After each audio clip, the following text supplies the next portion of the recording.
ভিজে আমরা কখনো অ্যাডমিট কার্ড ভিজে যেতেছি, কেউ পড়ে যেতেছে রাস্তায়, যে শিক্ষামন্ত্রী শিক্ষার্থীদের অবস্থা চিন্তা করে না, ওই শিক্ষামন্ত্রীকে আমরা আমাদের শিক্ষা ব্যবস্থায় চাই না। আমরা নাইলে ফার্মের মুরগি, তাহলে উনি তাহলে কি ছিল, উনি নাইলে দেশি মুরগি হইলো তাইলে।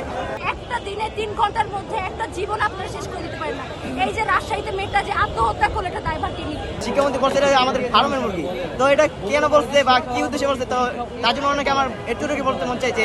উনি নিজে পড়ছে লন্ডনে, এখন আমরা যারা আছি আমরা তো বাংলাদেশে আছি, আমরা বাংলাদেশের ছেলে, আমরা বাংলাদেশে আছি, তো আমরা নাইলে ফার্মের মুরগি, তাহলে উনি তাহলে কি ছিল, উনি নাইলে দেশি মুরগি হইলো তাইলে।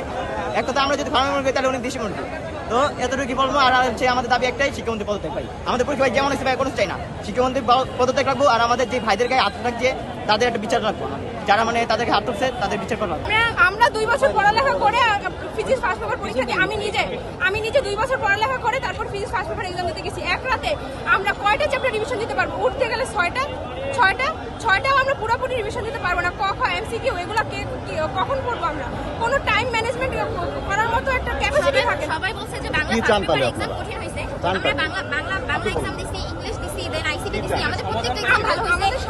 আমরা বলছি যে আমরা এক্সামে আমরা ওই সাবজেক্ট অলরেডি পরীক্ষা হয়ে গেছে, দেন এখন তারপরে আমাদের ফিজিক্স খারাপ হয়েছে। এটা আপনারা বলতে পারেন না যে আমাদের রিটেক এক্সাম থেকে ভালো হয়েছে। আমাদের চাই জাস্ট একটা এক্সাম খারাপ হয়েছে মানে তারা সারা বছর পড়াশোনা করেন, এটা খুবই অযৌক্তিক। আমাদের পরবর্তী এক্সামগুলো যেন এই আগের যে কোয়েশ্চেনগুলো হার্ড করা হয়েছে ওই রকম ভাবে যেন না এন্ড আমরা যেন শান্তিপূর্ণভাবে একটা এক্সাম দিতে পারি এন্ড শিক্ষামন্ত্রী যেন সসম্মানে পদত্যাগ করে।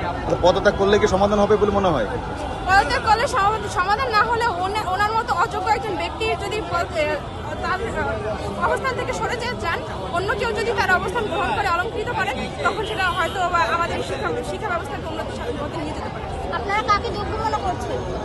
আমরা কাকে যোগ্য মনে করছি সেটা তো আমরা তো জানি না। সরকার জানে হলো যে সরকার কাকে যোগ্য হিসেবে প্রার্থী। আমরা তো ছোট মানুষ, আমরা তো এইচএসসি পরীক্ষার্থী, আমরা তো আর বলতে পারি না যে আমরা এই ব্যক্তি আমাদের জন্য যোগ্য। কিন্তু যারা এই সংসদে আছেন তারাই জানেন যে কে আমাদের এই শিক্ষা ব্যবস্থার জন্য যোগ্য। আমরা এটা জানতে চাই না। আমরা স্টুডেন্ট, আপনি আমাদের পিতা সমতুল্য।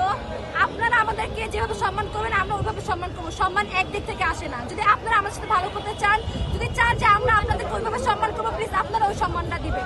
স্টুডেন্টরা 2টা বছর দিন রাত অক্লান্ত পরিশ্রম করে তারপরেও ওরা পরীক্ষা দিতে বসে। একটা দিনে 3 ঘন্টার মধ্যে একটা জীবন আপনারা শেষ করে দিতে পারেন না। এই যে রাজশাহীতে মেয়েটা যে আত্মহত্যা করলো, এটা দায়ভার কে নিবে? এটা প্রশ্ন আমার, এটা কে দায়ভার নিবে? এখন আপনারা কি কর্মসূচি দিবেন? না নেক্সট কর্মসূচি কি? এখন আমরা সব এখানে শান্তিপূর্ণভাবে অবস্থান করব। আমাদের 7 জনের একটা টিম দিয়েছে, প্রতিনিধি দল, তারা ওখানে গিয়ে কথা বলবে। ওইখান থেকে এসে তারা আমাদেরকে জানাবে যে এখানে আসলে ওনাদের কি মতামত। ওনাদের মতামত জানার পরে আমরা আমাদের পরবর্তী কার্যক্রম চালাবো।